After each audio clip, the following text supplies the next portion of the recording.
प्रियंका गांधी, राहुल गांधी झूठ बोलने की मशीन है। प्रियंका गांधी 11 गारंटी दे रही है, ये भी झूठी गारंटी है। मैडम प्रियंका गांधी पहले अपने आप को अपडेट करो, अपने बोलने से पहले सोचो कि वो क्या बोल रही हैं। यही सफेद झूठ है कि विकसित राज्य में खड़ा करना है, क्योंकि मध्य प्रदेश में विकसित राज्य में ऑलरेडी खड़ा हो चुका है और इसकी जो ग्रोथ है वो पूरे देश में सभी प्रदेशों में सबसे तेज अगर किसी की ग्रोथ है तो मध्य प्रदेश की। आज आंखें हो तो देख लो, मैं कांग्रेसियों को कहना चाहता हूँ, आंखें हो तो देख लो, विक्रम उद्योगपुरी में कितने बड़े बड़ी इंडस्ट्री आ गई है। आज हम उज्जैन में हैं और उज्जैन में मतदान शुरू हो चुका है। हमसे बात करने के लिए उज्जैन के स्थानीय सांसद अनिल फिरोजिया जी है। फिरोजिया जी, कैसा मतदान चल रहा है और अभी तक की क्या स्थिति है? मतदान अभी प्रारंभ हुआ है, लगभग 15% मतदान हो चुका है और मैं भी अपने परिवार के साथ जाके मतदान करके आया हूँ और वापस अभी जा ही रहा हूँ। ये जो है लोकतंत्र का महापर्व है और मैं सभी जनता जनार्दन से यही निवेदन करूँगा कि अपने मत का उपयोग जरूर करें, मतदान अवश्य करें। ये आपका अधिकार है। लोकतंत्र के इस महापर्व पे आपको खुद को स्वयं को अपनी मनपसंद सरकार चुनने का अधिकार दिया गया, इसलिए मतदान अवश्य करें। मतदान के बीच में कांग्रेस की महासचिव प्रियंका गांधी ने भावुक अपील करी है। उन्होंने कहा है कि मध्य प्रदेश को बचाना है और समृद्ध प्रदेश बनाना है। इस तरीके की भावुक अपील की और इसके लिए वापस अपनी 11 गारंटियों को उन्होंने करना है। इस पर आपका क्या कहना है? प्रियंका गांधी, राहुल गांधी झूठ बोलने की मशीन है।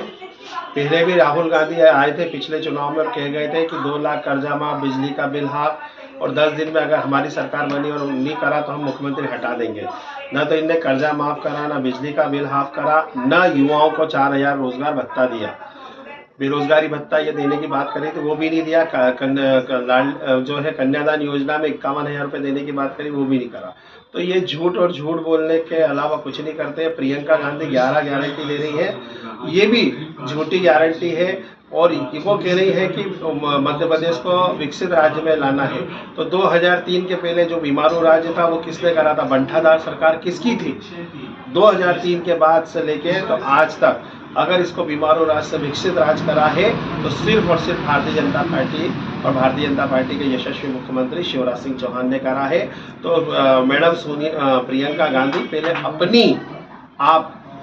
अपने आप को अपडेट करो, अपने बोलने से पहले सोचो कि वो क्या बोल रही हैं।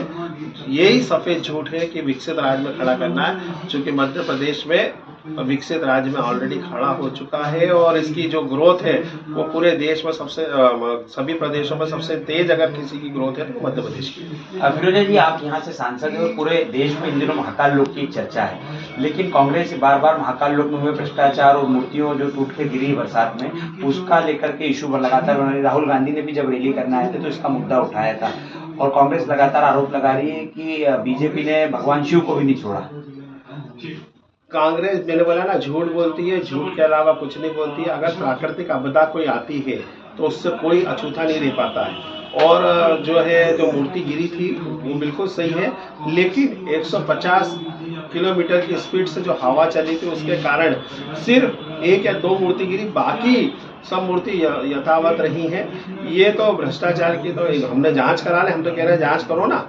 हमने जांच करवाई, उसमें कुछ भी नहीं पाया गया। उसमें सिर्फ ये पाया गया कि भाई तेज गति से जो हवा चली थी उसके कारण ये हुआ है।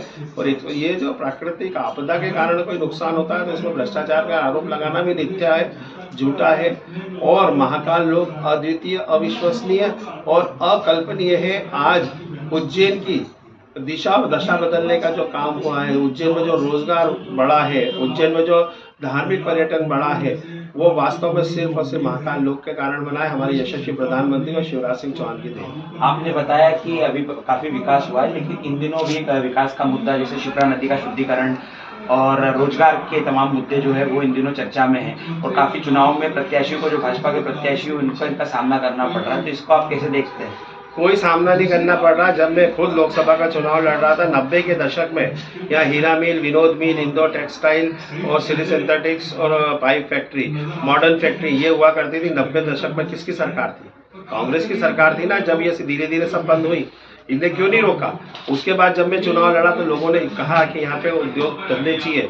आज आंखें हो तो देख लो, मैं कांग्रेसियों को कहना चाहता हूँ, आंखें हो तो देख लो, विक्रम उद्योगपुरी में कितने बड़े बड़ी इंडस्ट्री आ गई है, कौन लेके आया?